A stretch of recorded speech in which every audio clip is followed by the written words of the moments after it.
Satellite internet സേവനമായ സ്റ്റാർലിങ്കിനെ ഏതെങ്കിലും സാങ്കേതിക വിദ്യകൾ ഉപയോഗിച്ച് തടയാനാകില്ലെന്നായിരുന്നു ഇതുവരെയുള്ള പൊതുധാരണ.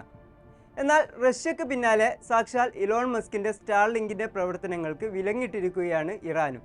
ഇറാനിൽ നടക്കുന്ന പ്രതിഷേധങ്ങൾ സംബന്ധിച്ച വാർത്തകൾ പുറം ലോകത്ത് എത്തുന്നത് തടയാനാണെങ്കിലും ഇറാന്റെ ഈ നീക്കം സാങ്കേതിക മേഖലയിൽ വലിയൊരു മുന്നേറ്റം തന്നെയാണെന്നാണ് വിലയിരുത്തപ്പെടുന്നത്. സ്റ്റാർലിങ്കിന് വിലങ്ങിട്ട ഇറാന്റെ സാങ്കേതിക വിദ്യയുടെ വിശേഷങ്ങൾ അറിയാം. സ്വാഗതം ഇൻഡെപ്തിലേക്ക്.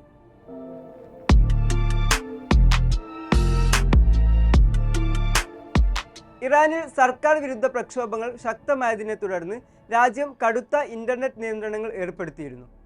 ഇതിന്റെ ഭാഗമായിട്ടാണ് ഇറാനിൽ സ്റ്റാർലിങ്ക് ഇന്റർനെറ്റ് സേവനങ്ങളെ തടഞ്ഞിരിക്കുന്നത്. റഷ്യൻ സാങ്കേതിക വിദ്യയുടെ സഹായത്താലാണ് സ്റ്റാർലിങ്കിന്റെ പ്രവർത്തനങ്ങളെ ഇറാൻ തടഞ്ഞിരിക്കുന്നത് എന്നാണ് റിപ്പോർട്ടുകളിൽ പറയുന്നത്.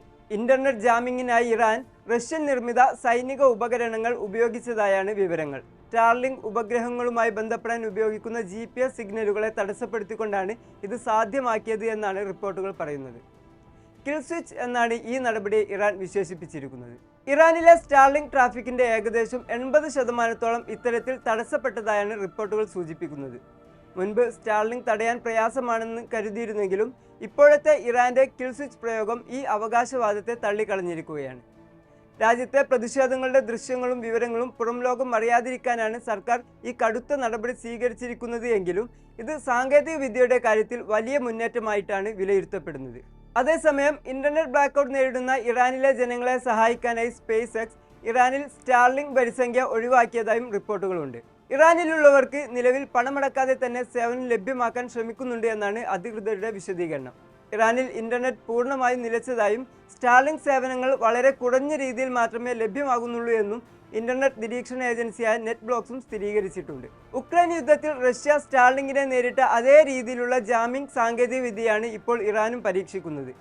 ഇത് ആഗോളതലത്തിൽ തന്നെ സാറ്റലൈറ്റ് ഇന്റർനെറ്റിന്റെ സുരക്ഷയെക്കുറിച്ച് ആശങ്കകൾ വർദ്ധിപ്പിച്ചിട്ടുണ്ട്. ചുരുക്കത്തിൽ ഇന്റർനെറ്റ് സെൻസർഷിപ്പിനെ മറികടക്കാൻ ഉപയോഗിച്ചിരുന്ന സ്റ്റാർലിങ്കിനെയും വരുതിയിലാക്കാൻ ഇറാന് സാധിച്ചു എന്നതാണ് പുതിയ മുന്നേറ്റം. ഇതിനെ മറികടക്കാൻ സ്റ്റാർലിങ്ക് പുതിയ സോഫ്റ്റ്വെയർ അപ്ഡേറ്റുകൾ പുറത്തിറക്കുമോ എന്നതാണ് സാങ്കേതിക ലോകം ഇപ്പോൾ ഉറ്റുനോക്കുന്നത്.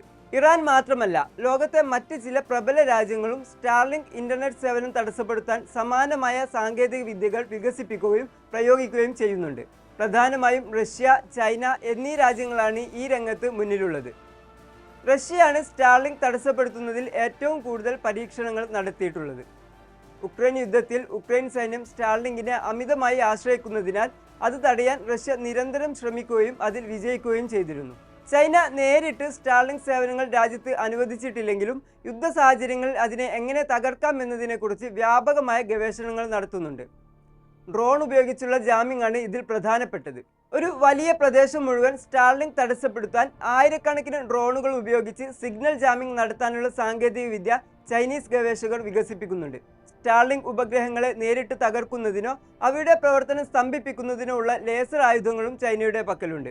റഷ്യക്കും ചൈനക്കും ഇറാനും പുറമെ ഉത്തര കൊറിയയും സൈനിക ആവശ്യങ്ങൾക്കായി സാറ്റലൈറ്റ് ജാമിംഗ് സാങ്കേതിക വിദ്യ ഉപയോഗിക്കുന്നുണ്ട്. വടക്കൻ ആഫ്രിക്കയിലെയും മധ്യ ഏഷ്യയിലെയും പല ഏകാധിപത്യ രാജ്യങ്ങളും തങ്ങളുടെ ഇന്റർനെറ്റ് സെൻസർഷിപ്പ് മറികടക്കാൻ ജനങ്ങൾ സ്റ്റാർലിങ്ക് ഉപയോഗിക്കുമോ എന്ന ആശങ്കയിൽ ഇത്തരം ജാമിംഗ് ഉപകരണങ്ങൾക്കായി ശ്രമിക്കുന്നുണ്ട്.